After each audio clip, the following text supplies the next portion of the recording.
É o que eu te peço, Deus, em nome de Jesus. Amém. Amém. Saúdo, amada igreja, com a paz do Senhor. Podeis tomar assento, graças a Deus.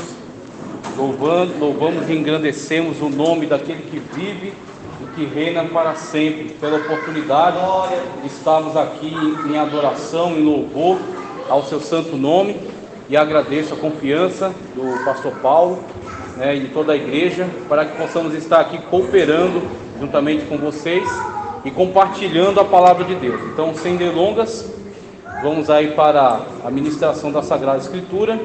Nós estamos caminhando ao longo das Sagradas Escrituras, Já vimos aí um estudo no Pentateuco, acerca da criação. Vimos um estudo nos livros históricos acerca da conquista com Josué. Vimos também um estudo já nos livros de sabedoria, principalmente com os Salmos, falando acerca da vida cristã, sabedoria para a vida cristã. Agora nós adentramos aos proféticos. Peço para que você abra a sua Bíblia no livro de Isaías, ok? Abra a sua Bíblia, abra a Sagrada Escritura no livro do profeta Isaías. Então temos aí na Sagrada Escritura profetas literários e profetas não literários, Temos aí, por exemplo, o profeta Gade, o profeta Aías, o profeta Natã. Eram todos profetas não literários. Eles foram usados por Deus para profetizar, para aconselhar, porque o profeta bíblico, ele não é um adivinhão, como algumas pessoas encontram aí, certos místicos, e querem confundir isso com profeta. O profeta bíblico não é um adivinhão. O profeta bíblico é alguém que é boca de Deus na terra. É alguém que se posiciona em favor da verdade de Deus aonde quer que ele esteja. Alguém que denuncia o erro, como Elias fez, outro profeta não literário, Elias e Eliseu, que foram usados por Deus para realizar grandes feitos, grandes milagres. Mas principalmente, o profeta é alguém vocacionado por Deus para se posicionar em prol da verdade de Deus. Então o profeta, ele denuncia o pecado, ele denuncia o erro, ele anuncia aquilo que Deus fala por meio dele. Ele diz, assim diz o Senhor, e comunica aquilo que Deus está querendo falar, instrumentalizando a boca dele, utilizando ele como esse meio de comunicação. Então, olhar para o exemplo do profeta é nos conscientizarmos de que nós também devemos e podemos ser boca de Deus aonde estamos. Não podemos emprestar a nossa voz, emprestar a nossa boca para murmuração. Não devemos emprestar, como Paulo diz na carta aos Romanos, não emprestar o seu corpo para ser veículo do pecado, mas se apresentar como escravo de Cristo para a salvação. Apresentar o seu corpo como um veículo por meio do qual o Espírito Santo de Deus fala poderosamente no meio da sua família, no meio da sua casa, no seu emprego, na sua escola, no contexto onde você esteja.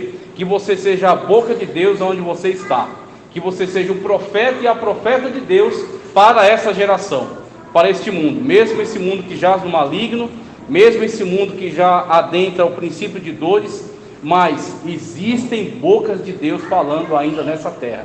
Existe ainda um povo lavado, remido e de boas obras, um povo que é comprado pelo sangue de Cristo Jesus, um povo que é predestinado para morar nas mansões celestiais, mas que enquanto estiver aqui vai se posicionar em prol da verdade de Deus, aonde quer que esteja, pagando o preço que tiver que pagar. João Batista, por exemplo, perdeu a cabeça. Então você tem exemplos bíblicos aí do preço alto que se paga por estar posicionado de acordo com a vontade de Deus. Mas uma coisa eu tenho a certeza, como Jesus Cristo disse, dos nascidos de mulher não havia um maior do que João Batista. Ou seja, você glorifica o nome de Deus na terra por meio do seu testemunho, e Jesus confessa o seu nome diante de Deus. Diz, este é o meu servo, esta é a minha serva, em quem tenho confiado, em quem tenho o meu prazer, em quem tenho me alegrado. Este é o meu servo, em quem confio. Então, glórias a Deus por essa oportunidade e por podermos estar nos alimentando aqui da palavra de Deus. O livro do profeta Isaías, vai até o capítulo 5, por favor. Capítulo de número 5.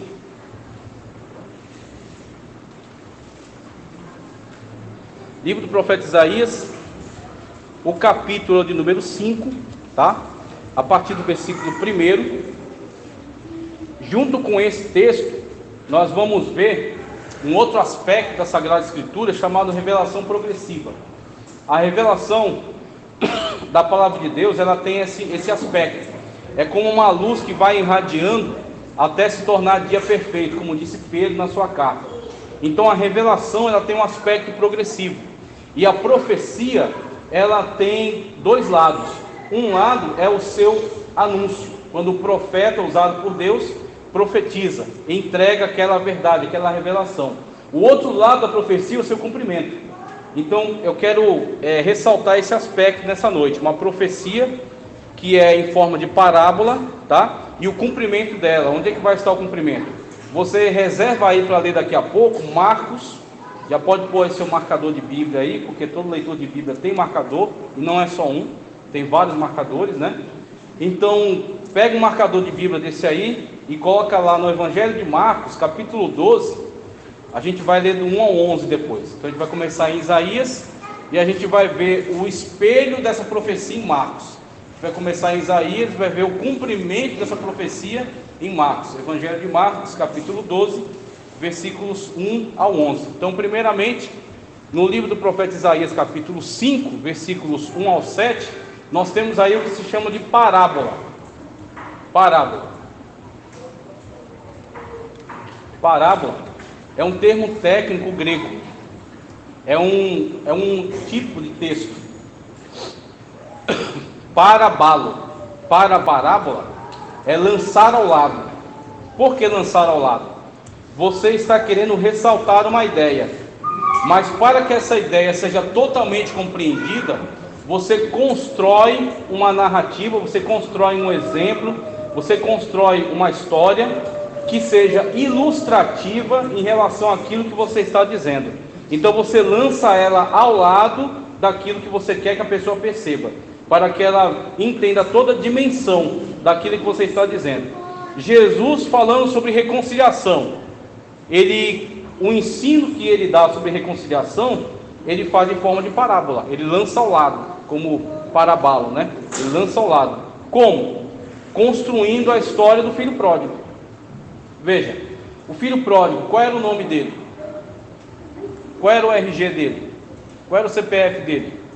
Não tem, por quê? Porque o filho pródigo é a imagem de todo aquele que pode se encontrar nessa situação, de ser o filho pródigo em algum momento.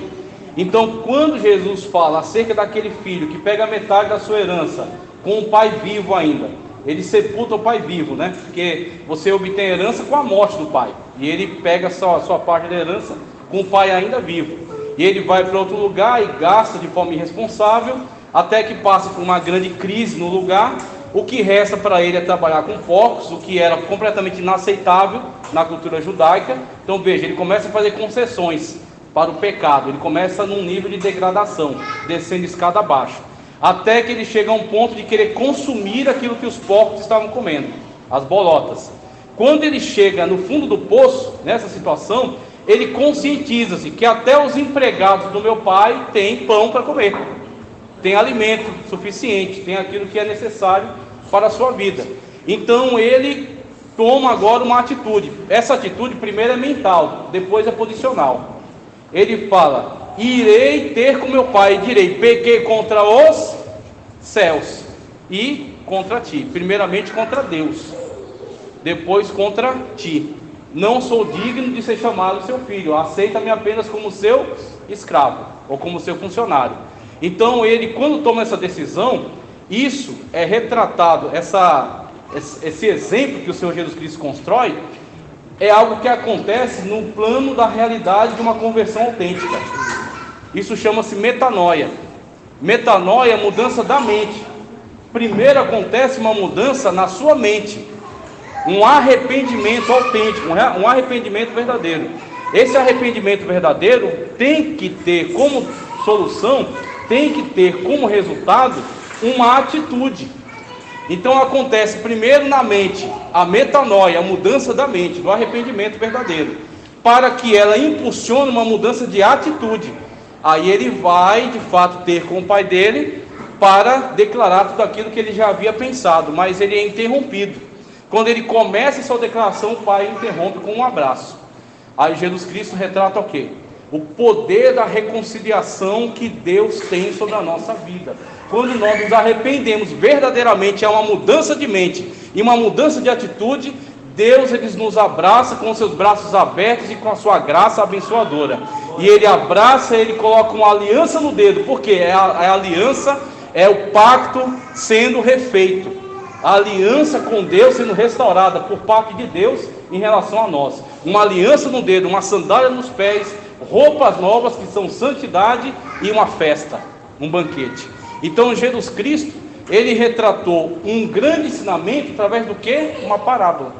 Através de uma parábola, ele fez com que as pessoas tivessem um entendimento correto acerca do que é um processo de conversão e o que é um processo de arrependimento e perdão por parte de Deus, aceitação por parte de Deus.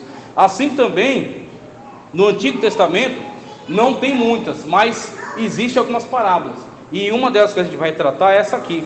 Através dessa parábola, Deus está usando o profeta para falar acerca de realidades muito importantes que aconteceram em relação a Israel. Mas não somente em relação a Israel. Por quê? Qual é a nossa posição em relação a Israel? Em relação ao povo eleito de Deus, chamado Israel. Nós somos, como Paulo diz, jambuzeiro bravo. Israel é como uma videira original. Só que Israel, devido à sua insubordinação, à sua dura serviço, à sua desobediência, à sua rejeição ao Messias enviado, eles até agora estão esperando por um Messias e serão enganados pela vinda do anticristo, porque receberão ele como Messias. Está prestes a acontecer, a qualquer momento isso vai acontecer, porque eles rejeitaram o verdadeiro Senhor, o verdadeiro Messias. Veio para o que era, mas os seus não o, mas a todos quanto o receberam, o que aconteceu? Deu-lhes o de serem chamados. Nós somos filhos e filhas de Deus por causa da graça do Senhor Jesus Cristo, que nos recebe na sua família, nos purifica de nosso pecado, nos faz nova criatura e nos coloca dentro da família de Deus. Jesus é o Filho unigênito de Deus, Israel era o Filho eleito de Deus, e nós somos filhos de Deus por adoção. Nós fomos incluídos na família de Deus por causa do Senhor Jesus Cristo. Israel rejeitou e nós recebemos. Quando recebemos Jesus como Salvador, nós fomos enxertados. Paulo diz: a videira verdadeira foi, a videira original, a videira verdadeira é Cristo. A videira original foi cortada e você foi enxertado na árvore original. Você é um enxerto. Agora Paulo diz que o enxerto não se ensoberbeça, porque se Deus cortou a árvore original, quanto mais ao enxerto, para restaurar a posição da árvore original.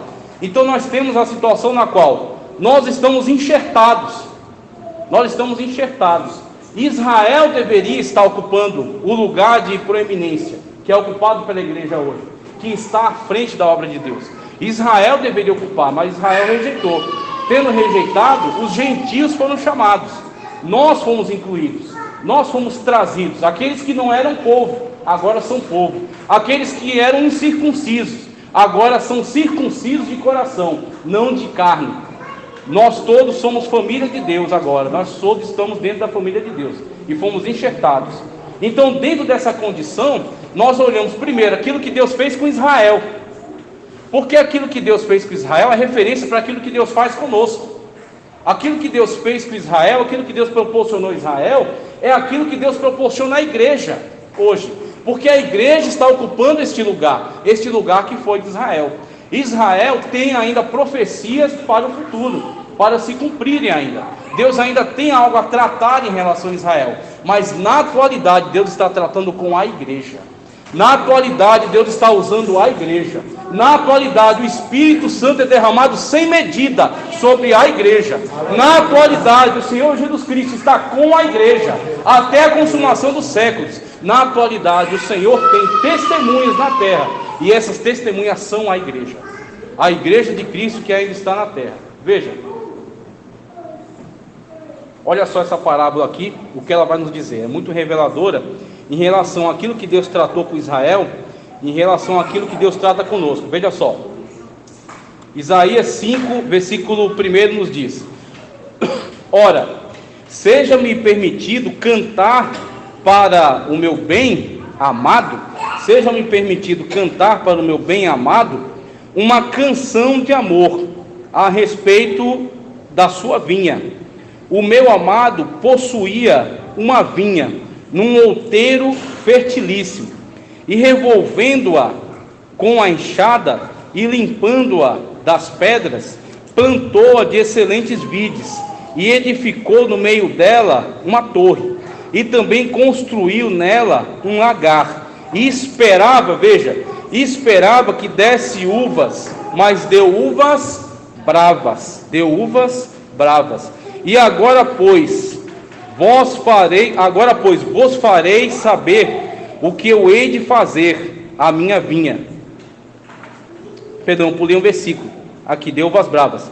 Agora pois, ó moradores de Jerusalém e homens de Judá, julgai-vos, peço, entre mim e a minha vinha. Que mais se podia fazer à minha vinha que eu não lhe tenha feito? E porque esperando eu que desse uvas, veio a produzir uvas bravas?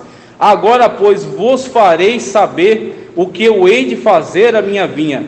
Tirarei a sua sebe e será devorada, derrubarei a sua parede e será pisada, e tornarei em deserto, não será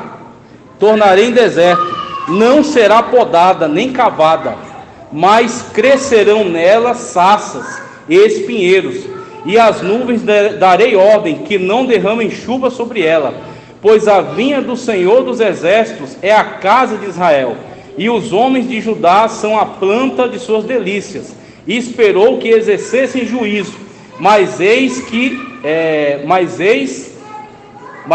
aqui derramamento de sangue. Esperam que exercessem juízo, mas eis aqui derramamento de sangue, justiça, e eis aqui clamor. Olha que coisa extraordinária, olha que coisa tremenda. Então Deus, através dessa chamada parábola da vinha, Ele está trazendo à luz aqui algumas verdades. Ele está trazendo aqui algumas situações. Essas situações, primeiro, se desencadearam em relação a Israel. Primeiro foram realizadas em relação a Israel, mas elas são referência para a igreja também. Elas são referência para nós na atualidade. São referência para aqueles que servem e aqueles que estão enxertados na árvore original, que somos nós.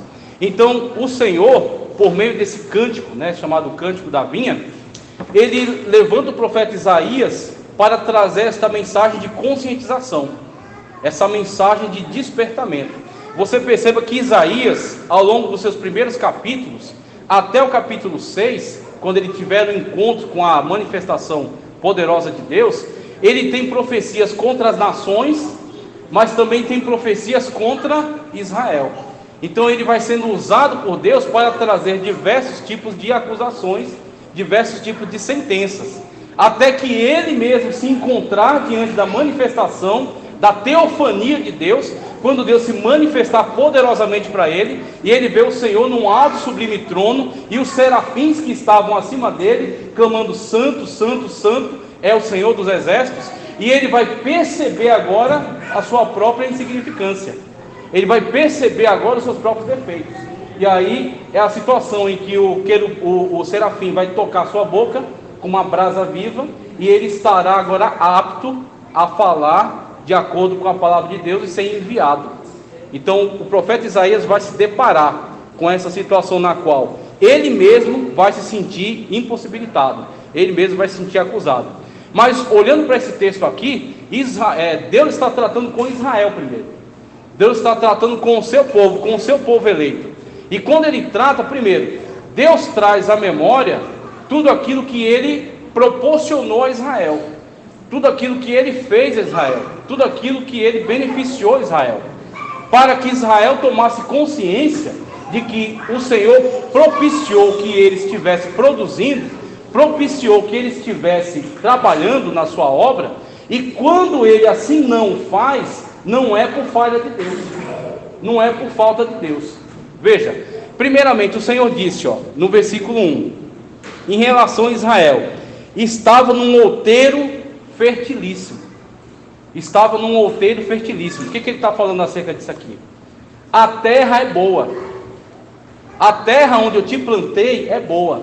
A terra onde eu te plantei tem todos os nutrientes necessários. A terra onde eu te plantei é selecionada. A terra onde eu te plantei é de qualidade. Deus está dizendo para Israel: eu fiz isso por você. Eu fiz isso para que você tivesse todas as condições de dar uma resposta positiva, de dar uma resposta entregando a Deus o melhor do seu fruto. E o que é interessante, porque Deus falou isso para Israel, mas o mesmo Deus que falou isso para Israel continua sendo o mesmo Deus na atualidade, porque Deus não muda.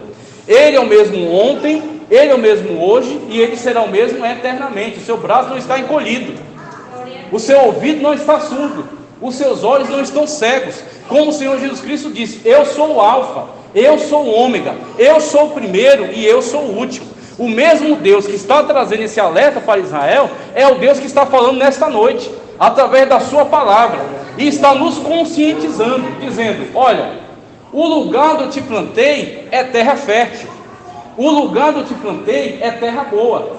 Na mesma forma como o Senhor Jesus Cristo trouxe um exemplo que é paralelo com esse aqui, na parábola da vinha. Veja que a parábola é um mecanismo importantíssimo de esclarecimento, de explicação. O Senhor disse: o lavrador saiu a semear, o semeador saiu a semear. Parte da semente caiu à beira do caminho e foram comidas pelas aves. Parte da semente caiu entre pedregais e não tinha profundidade, por isso rapidamente se queimou. Parte caiu entre espinhos. A planta cresceu, mas foi sufocada. E parte caiu em terra boa. A que caiu em terra boa produziu 1 para 100. Produziu abundantemente. O que o Senhor Jesus Cristo está dizendo com isso? Com essa parábola, que é muito semelhante a essa parábola aqui. Porque o Deus que falou com Israel é o Deus que fala com a igreja. O Senhor Jeová, o Senhor Yahvé, que falou com Israel no Antigo Testamento, é o Senhor Jesus que fala com a sua igreja no Novo Testamento. É o mesmo Deus. Então ele está dizendo: olha, se há alguma deficiência, se há algum problema, se há alguma falta, não foi da minha parte. Por quê? Porque eu plantei você em terra boa. Eu plantei você numa terra onde tem palavra.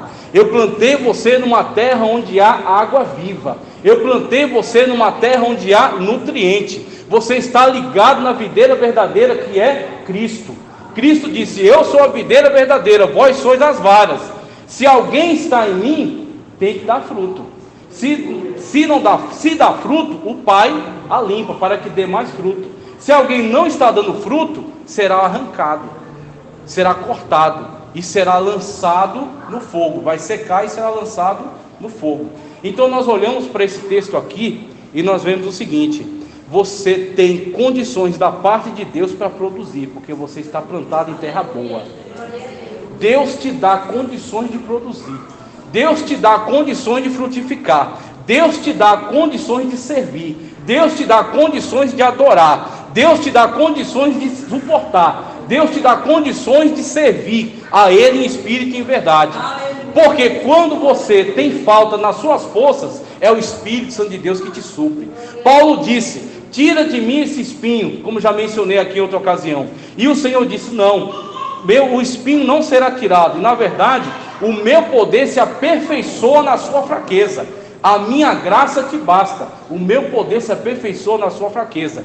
Quando a gente se sente fraco diante das situações do mundo, diante das situações da vida, o Espírito Santo de Deus nos renova, para que nós continuemos a nossa jornada, para que nós continuemos a nossa marcha. Se você está sentindo tristeza, o Espírito Santo de Deus te alegra. Se você está sentindo que você está perdido, o Espírito Santo de Deus te orienta. Se você está sentindo medo, o Espírito Santo de Deus é a tua força. Se você está sentindo, muitas das vezes, que o mundo está te oprimindo, o Espírito Santo de Deus vai te levantar.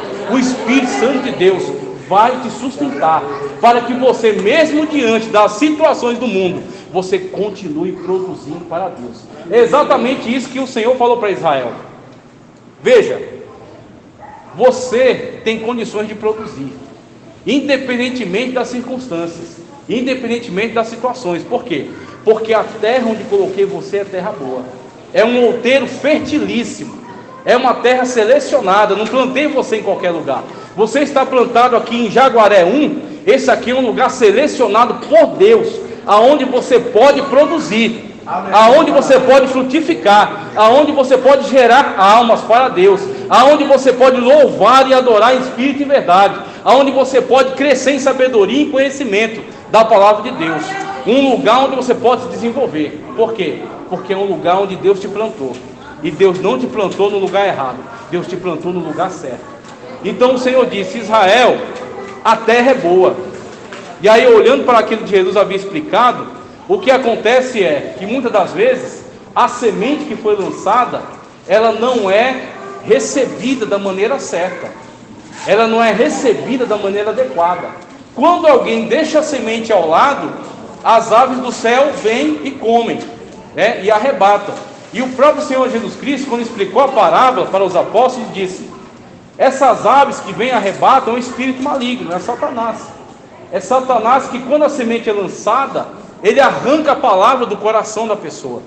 Ele não permite que aquela palavra adentre e entre no mais profundo da sua alma, do seu ser, e encontre guarida, e comece a brotar, e comece a produzir, e comece a frutificar, e faça com que essa pessoa seja uma árvore frondosa na presença de Deus. Então, nesta noite, o Espírito Santo de Deus, ele repreende o maligno para que ele não tenha oportunidade, para que ele não tenha a chance de tirar a palavra de Deus do teu coração. O espírito maligno não tem oportunidade de desviar você da presença de Deus, de tirar a palavra de Deus da tua vida, do âmago do teu coração. E aí o Senhor Jesus Cristo diz: olha, existe situação em que a palavra é colocada de lado, ou seja, não é valorizada, a palavra não é recebida, a palavra não é acolhida, e o inimigo vem e arrebata. Existe situação em que a palavra é recebida de forma inadequada. Quando ela é recebida superficialmente. Então tem gente que não quer saber de aprofundamento, tem gente que não quer saber de mergulhar fundo na sabedoria da palavra de Deus. Tem gente que quer só fast food, tem gente que quer só oba-oba, tem gente que quer só se alegrar na carne, mas não se aprofundar no espírito. Então muitas das vezes você tem contextos em que as pessoas correm de ensino, em que as pessoas correm de aprofundamento na palavra de Deus. Por quê? Ela quer só se alegrar, ela quer só se empolgar, ela quer só pular, ela quer só rodar, ela quer só correr. Tudo isso é gostoso e é maravilhoso, eu também gosto muito disso. Só que existe um momento de você ter esta alegria e esbanjar essa alegria, mas tem momento de você refletir, tem momento de você meditar, tem momento de você se aprofundar na palavra de Deus. E é isso que Jesus Cristo está denunciando. Tem muita gente que é superficial, é onde a semente caiu no meio de pedras, ou seja, o coração está duro, o coração não está receptivo, o coração não está aberto. A palavra de Deus é lançada, só que ela não se aprofunda. Se a palavra de Deus se aprofundar na minha e na sua vida, ela traz correção de muitos defeitos. Se a palavra de Deus se aprofundar na minha e na sua vida, ela vai denunciar muitos erros, ela vai denunciar muitos pecados, ela vai nos expor diante de Deus, ela vai fazer com que nós tenhamos que ter uma nova atitude, uma nova maneira de viver, uma nova maneira de agir. E tem muita gente que diz: isso aí eu não quero, isso aí eu não quero, eu gosto de Jesus, eu venho para a igreja, eu entrego o dízimo, mas não mexo nisso aqui não. Não, isso aqui você deixa para lá, isso aqui você deixa quieto, isso aqui é de fórum íntimo. As pessoas adoram dizer isso aqui é de fórum íntimo. E aí se esquecem de que o Espírito Santo de Deus, ele quer inundar a sua vida por inteiro. O Espírito Santo de Deus não quer só um pedaço da sua vida. Ele não quer só um aspecto do seu ser. Ele não quer só uma parte de você. O Espírito Santo de Deus quer fazer de você nova criatura. O Espírito Santo de Deus, ele quer inundar todo o seu ser. O Espírito Santo de Deus quer te encher e quer te revestir de poder. Mas para isso você tem que dar abertura total. Para isso você tem que abrir o seu coração e tem que deixar que a palavra de Deus penetre no mais íntimo do seu ser. Porque quando assim ela fizer, ela vai criar raízes. E quando ela criar raízes, não tem mais quem arranque. Então Jesus Cristo disse: olha, alguns deixam de lado, aí o diabo vem e tira, arrebata. Uns deixam só superficial, nunca desenvolve, nunca cresce. Fica aquela pessoa infantilizada, neófito. Qualquer coisinha não vem mais para a igreja, tem que estar toda hora convidando, tem que estar toda hora chamando, tem que estar toda hora elogiando. Neófito. Não tem maturidade, porque quando você tem maturidade, você sabe qual é o seu lugar. E ainda que alguém queira arrancar, você não sai, porque você sabe que aqui é a presença de Deus. E ninguém tira você da presença de Deus. Você é uma casa firmada sobre a rocha, que é a palavra de Deus. Ainda que alguém tente te arrancar, não consegue. Por quê? Porque você sabe que aqui é onde Deus se manifesta. Então você sabe qual é o seu lugar e sabe quem te plantou nesse lugar. Sabe que foi Deus que te colocou aqui. Então você tem a situação de pessoas superficiais e você tem a situação de pessoas que mesmo a planta pegando e crescendo, ela não cresce sozinha. Ela cresce acompanhada com outras coisas que não pertencem a Deus, que não foi Ele que plantou. Por quê? A semente que lançou foi Ele. Mas as coisas que estão ali junto com a semente não pertencem a Ele. Que é onde Jesus Cristo disse: olha, a semente foi até recebida, mas tem muita coisa aí que eu não plantei. Que é o quê? Espinhos. O espinheiro. Então Jesus Cristo disse: a semente foi recebida e cresce. Só que quando ela tenta crescer e se expandir, tem muito espinheiro em volta. E Cristo mesmo, explicando para os discípulos, disse: esse espinheiro é muita vaidade. Tem muita vaidade, tem muito ego, tem muito eu, tem muita valorização de si mesmo, tem muito egocentrismo junto disso aí. E quando o Espírito Santo de Deus te toca, quando o Espírito Santo de Deus te movimenta, quando o Espírito Santo de Deus te impulsiona, em vez de você dar lugar ao Espírito, e o Espírito diz assim: perdoa, aí você não perdoa. O Espírito Santo de Deus te diz assim: vai até lá, vê como ele está. Você diz assim: não, deixa, alguém vai no meu lugar. Quando o Espírito Santo de Deus diz assim: vamos fazer a obra, vamos fazer isso, vamos evangelizar, você diz: não, deixa para depois. Por quê? Porque tem muito espinho junto aí. A semente quer crescer, o Espírito quer usar, o Espírito quer te capacitar, o Espírito quer te encher, o Espírito quer mover você, levantar você para glorificar a Deus através da sua vida, para que você imponha a mão e a pessoa seja curada, para que você expulse o demônio, para que você evangelize, para que você faça a obra de Deus com poder, porque Ele é o que nos dá poder, Ele nos reveste de poder. Como Cristo falou para os apóstolos: permanecer em Jerusalém, até que do alto seja revestido de poder. E Pedro disse que é para a nossa geração, é para todos nós. O Espírito quer nos encher, o Espírito quer nos usar. Dê lugar ao Espírito Santo de Deus. Deixa Deus arrancar o espinheiro, deixa Deus arrancar a vaidade, deixa Deus arrancar tudo aquilo que não pertence a Ele, para que o Espírito de Deus tenha toda a liberdade de se mover e de agir através da minha e da sua vida. Essa palavra é para mim, porque a palavra de Deus é como uma espada de dois gumes, que corta para lá e para cá. Então eu também estou sendo conscientizado dessa verdade. Tem muita gente dodói hoje saindo da igreja: ah, porque falou mal de mim. Quando a pessoa fala mal de você, tenha certeza de uma coisa: ela não falou nem metade. Ela não falou nem metade. Então quando a pessoa fala mal, você diz assim: ah, você perdeu. Eu posso dizer muito mais coisas que você nem sabe. Só quem sabe é aquele que perdoou os meus pecados, e que escreveu meu nome no livro da vida, e que perdoou todos os meus pecados e me purificou com o seu sangue. É Ele que sabe. Você não sabe de nada. Então tem muita gente dodói hoje. Por quê? Porque está cheio de espinheiro nesse coração, está cheio de vaidade, está cheio de ego. Então quando você deixa Deus tirar, quando você deixa Deus arrancar, e a semente cai em terra boa, A semente cai em terra boa, como Deus falou aqui para Israel. A terra é boa, a terra é boa, a terra é produtiva. O problema não é a terra, o problema é você. O problema sou eu.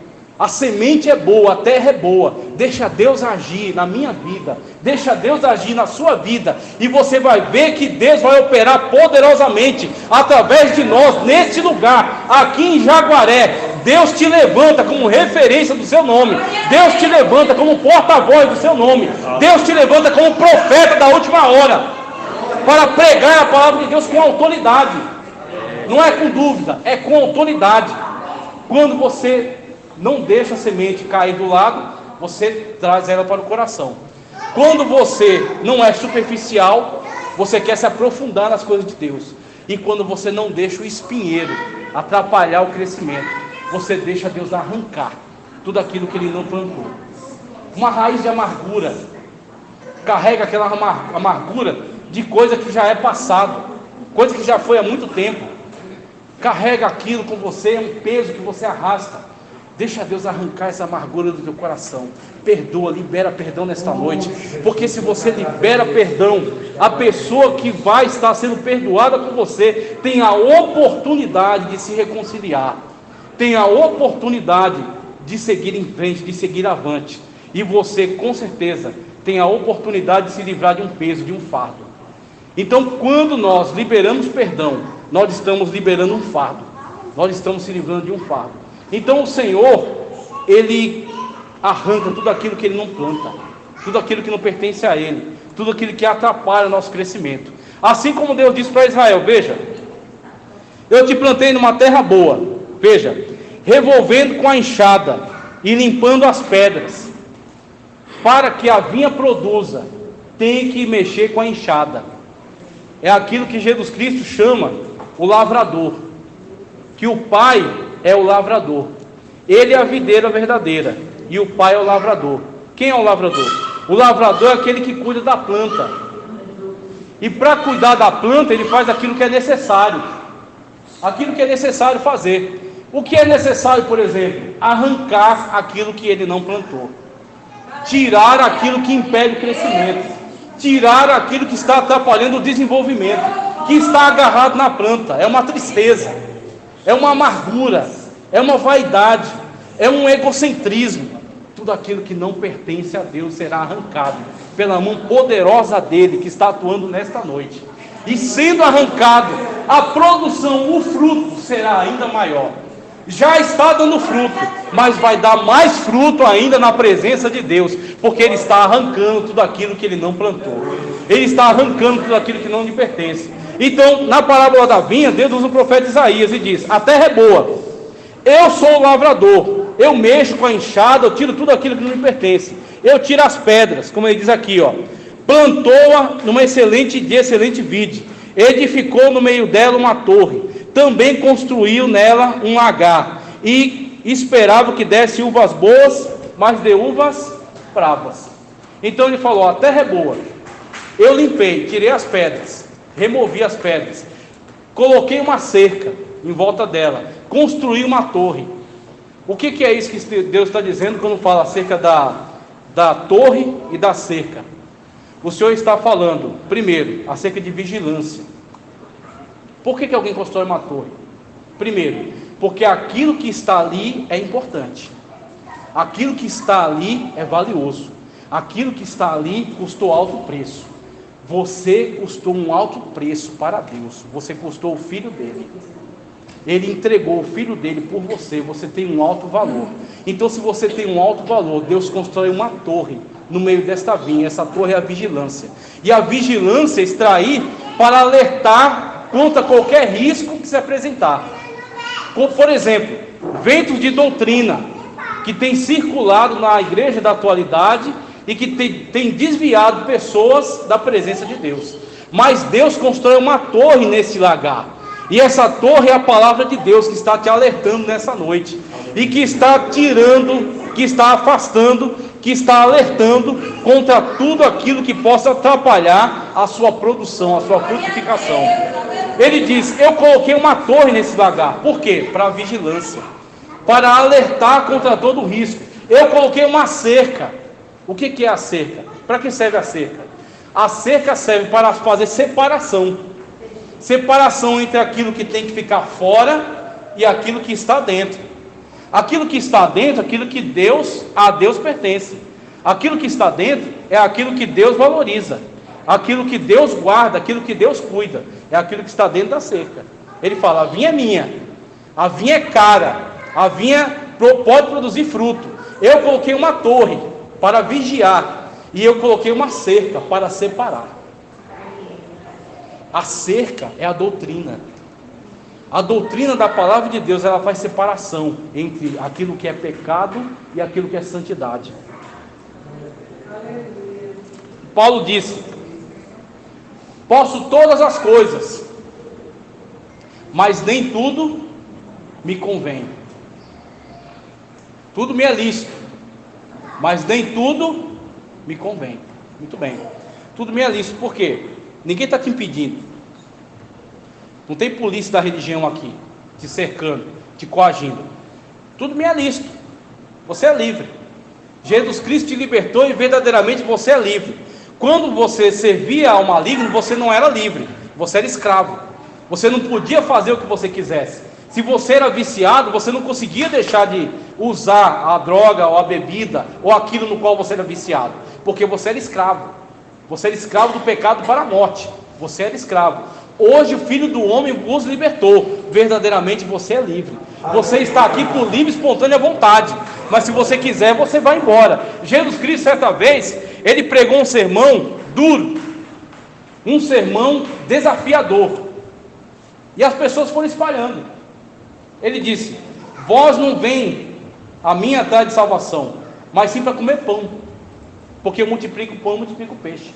E ele começou a pregar, e pregou de forma dura, pesada, falando a verdade na cara, como ele sempre falava. E o povo começou a dispersar. Aqueles discípulos que seguiam só de longe começaram a dispersar. Ficou só os 12. Ele olhou para os 12. Alguém podia dizer: vou segurar esses, né? Senão eu vou perder todo mundo. Mas com Jesus não é assim, não. Com Jesus você é livre mesmo. Você só fica aqui se você quiser. O Senhor Jesus Cristo disse: quem quiser vir após mim, tome a cada dia a sua cruz e siga. Aleluia. Você não é obrigado, mas se você seguir, ele é o único caminho que conduz a Deus. Ninguém vem ao Pai se não for por mim. Ele é o único caminho, mas você segue se você quiser. Você toma a sua cruz e segue. Ele disse para os 12: vós quereis ir também junto com eles? Aí Pedro, como era o mais ousado, e em alguns momentos ele tinha uma inspiração da parte de Deus para falar, para dar declarações importantíssimas, ele disse: para onde iremos?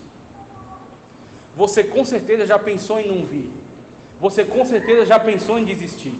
Você com certeza já pensou em parar. Você com certeza já pensou que no mundo era mais fácil. Você com certeza já pensou em largar. Mas quando esse pensamento vem no nosso coração, quando esse pensamento vem na nossa mente, aquela declaração de Pedro logo vem em seguida: para onde nós iremos? No bar não tem, no forró não tem, na biqueira não tem também, no parque de diversões, no fast food, no cinema, não tem. Para onde iremos? Se só tu tens palavras de vida eterna. Somente Jesus Cristo é o único nome pelo qual nós devemos ser salvos. Está difícil, mas é aqui que tem salvação. Está complicado, tem perseguição, tem luta, tem tribulação, mas é aqui onde o Filho de Deus está. Então é aqui que nós devemos ficar. Só tu tens palavras de vida eterna. Então nós temos essa alegria da parte de Deus, que é saber que o Senhor Jesus Cristo, Ele tem palavras de vida eterna para mim e para você. Então, por mais difícil que seja, nós aguentamos aqui, na presença de Deus. Já vou para o segundo texto. Veja, nós temos então essa situação. Deus declara: eu pus uma cerca. O que é a cerca? A cerca é a doutrina. Muitos aspectos da doutrina, a gente olha assim e fala: meu Deus do céu, tenho que seguir, tenho que me adequar, tenho que me adaptar. E a gente tem que fazer separação entre usos e costumes e doutrina. Então a doutrina é bíblica, a doutrina tem fundamento bíblico. Usos e costumes é aquilo que a igreja adota como padrão de comportamento. Então a igreja tem autoridade para entender que existem alguns comportamentos que são aceitáveis e outros não. Então existem as doutrinas que têm fundamento bíblico, e os usos e costumes são o entendimento sobre a doutrina, num comportamento que é aceitável, num comportamento que é correto. Então você tem situações em que muitas das vezes você até pode entender que é difícil, você pode até entender que é complicado, você pode até entender que é difícil você controlar, você submeter a carne, você subjugar a carne. Mas como Paulo disse, nós temos que crucificar o velho homem a cada dia. Nós temos que crucificar o velho homem a cada dia, para que o novo homem espiritual, ele tenha lugar na nossa vida. Então nós temos que entender que nós estamos dentro da vinha de Deus. Nós estamos dentro da palavra de Deus. Então, andando conforme a lei do Espírito, conforme Paulo diz, andeis conforme a lei do Espírito, a gente consegue não cumprir a vontade da carne, uma vez que a gente se submete à lei do Espírito. Andando conforme a lei do Espírito não fica difícil. Andando conforme a lei do Espírito fica fácil, porque é o Espírito Santo de Deus que nos fortalece, é Ele que nos anima, é Ele que nos incentiva, é Ele que nos capacita. Por nós mesmos a gente não consegue. Só por nós, pela carne, ninguém se salva. Ninguém se salva por obras, ninguém se salva por si mesmo. Mas quando a gente se submete ao Espírito, o Espírito Santo de Deus nos toma, e o Espírito Santo de Deus nos capacita a não pecar, nos capacita a negar a nós mesmos, nos capacita a crucificarmos nossa carne, nos capacita a tomar a nossa cruz, nos capacita a aceitar a doutrina da parte de Deus, aceitar que Deus colocou uma cerca em torno da sua igreja, para separar aquilo que é pecado. A igreja não pode se adaptar ao mundo, como Paulo diz, não vos conformeis com este mundo. Não vos conformeis. O que é conformar? Tomar a forma. Muitas igrejas já desistiram, já cederam. Em vez de elas andarem conforme a lei do Espírito, elas cederam e elas tomaram a forma do mundo. Tomar a forma do mundo é se parecer com o mundo. Então muitas igrejas começaram a se parecer com o mundo para tentar atrair o mundo. Só que fazendo isso, elas estão negando a palavra de Deus. Fazendo isso, elas estão saindo de dentro da doutrina, estão saindo de dentro da vontade soberana de Deus. Então a igreja de Cristo, como Paulo disse, não pode tomar a forma do mundo, não pode se conformar com o mundo, mas antes tem que se renovar no Espírito Santo de Deus. O Espírito Santo de Deus nos capacita a viver em santidade, mesmo no meio de um mundo que jaz no maligno. Você pode viver em santidade. Por quê? Porque o Espírito Santo de Deus te capacita para isso. Por você mesmo você não pode, mas pelo Espírito Santo de Deus você consegue. Vamos para o segundo texto para encerrar.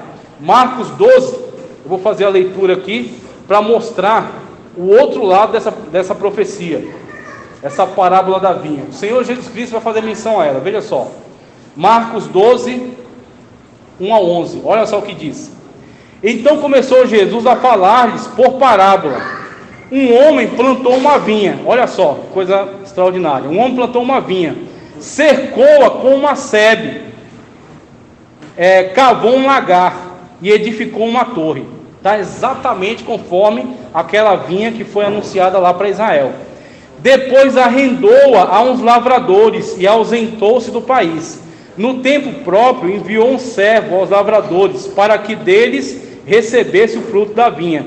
Mas estes, apoderando-se dele, espancaram e o mandaram embora de mãos vazias. E tornou a enviar-lhes outro servo, e a este feriram na cabeça e ultrajaram. Então enviou ainda outro, e a estes mataram, e outros, muitos dos quais uns espancaram e outros mataram. Ora, tinha ele ainda o seu filho amado, e este lhes enviou por último, dizendo: ao meu filho terão respeito. Mas aqueles lavradores disseram entre si: este é o herdeiro, vinde, matemo-lo e a herança será nossa. E agarrando-o mataram e lançaram fora da vinha. Que fará, pois, o Senhor da vinha? Virá e destruirá os lavradores e dará a vinha a outro. Nunca lestes na Escritura: a pedra que os edificadores rejeitaram, esta foi posta como pedra angular. Pelo Senhor foi feito. Isso é maravilhoso aos nossos olhos. Encerro aqui a mensagem trazendo esse alerta. O Senhor Jesus Cristo disse: olha, lembra daquela vinha? Lembra daquela vinha lá de Isaías, que o Senhor plantou, que o Senhor colocou uma torre de vigia, que o Senhor cercou com uma cerca, que o Senhor colocou um lagar, que é onde o fruto seria trabalhado, aonde ele entregaria o fruto da produção a Deus? Lembra daquela vinha? Pois bem, aquela vinha foi entregue, foi confiada a alguns lavradores. O que os lavradores fizeram? Se apoderaram para si, não entregaram para Deus. Quando o Senhor enviou os mensageiros, uns eles espancavam, outros eles até matavam, até que ele enviou o seu próprio filho, e ao filho eles tomaram e mataram, como o Senhor Jesus Cristo foi pendurado na cruz por mim e por você. Então aqueles lavradores foram gananciosos sobre a vinha e tomaram ela para si, se apoderaram para si, em vez de entregar para Deus. Toda a honra e toda a glória deve ser sempre para Deus e nunca para nós. Israel tomou a glória para si. Israel não entregou a glória para Deus. Israel reteve para si. Então o Senhor Jesus Cristo disse: pois é, lembra daquela vinha? Agora o Senhor da vinha mandou o filho, e ao filho eles vão matar. Só que quando eles matarem o filho, o Senhor da vinha vai tomar a vinha deles e vai entregar a outro. E a esse outro que ele entregou a vinha, esse outro somos eu e você, a quem o Senhor entregou hoje a responsabilidade sobre a obra de Deus. Aquilo que Deus fez com Israel é aquilo que Deus faz comigo hoje. Aquilo que Deus fez com aquela vinha no passado é aquilo que Deus faz hoje pela sua igreja. A sua igreja está plantada numa terra boa. A sua igreja é uma vinha frutífera. A sua igreja está cercada pela doutrina. A sua igreja está protegida pela torre, que é a presença de Deus no nosso meio. A sua igreja está capacitada para produzir, está capacitada para entregar o melhor para Deus. Então, da parte de Deus, você tem tudo para frutificar. O Senhor Jesus Cristo disse: o Senhor é quem fez isso. A pedra que os edificadores rejeitaram, o Senhor Jesus Cristo, que foi rejeitado, o Senhor Jesus Cristo, que foi ignorado por Israel, ele disse: a pedra que os edificadores rejeitaram foi colocada como pedra de esquina. O que é a pedra de esquina? É a pedra através da qual toda a construção vai ter que seguir aquele modelo. O meu modelo, o seu modelo não é a liderança da igreja. O meu modelo, o seu modelo não é um pregador ou um teólogo. O seu modelo, o meu modelo é a pedra de esquina chamada Jesus Cristo, que foi colocado como pedra de esquina, pedra principal, rocha de tropeço para Israel, mas pedra sobre a qual nós somos edificados. O Senhor Jesus Cristo é o nosso modelo e nós somos a vinha dele. Produza para a obra de Deus, porque o Espírito de Deus te impulsiona, o Espírito Santo de Deus te capacita para que você possa produzir. Então vejamos da parte de Deus esta orientação. Nós temos tudo para produzir. Vamos produzir na obra de Deus, porque o Espírito Santo de Deus nos capacita para isso. Agradeço a oportunidade em nome de Jesus.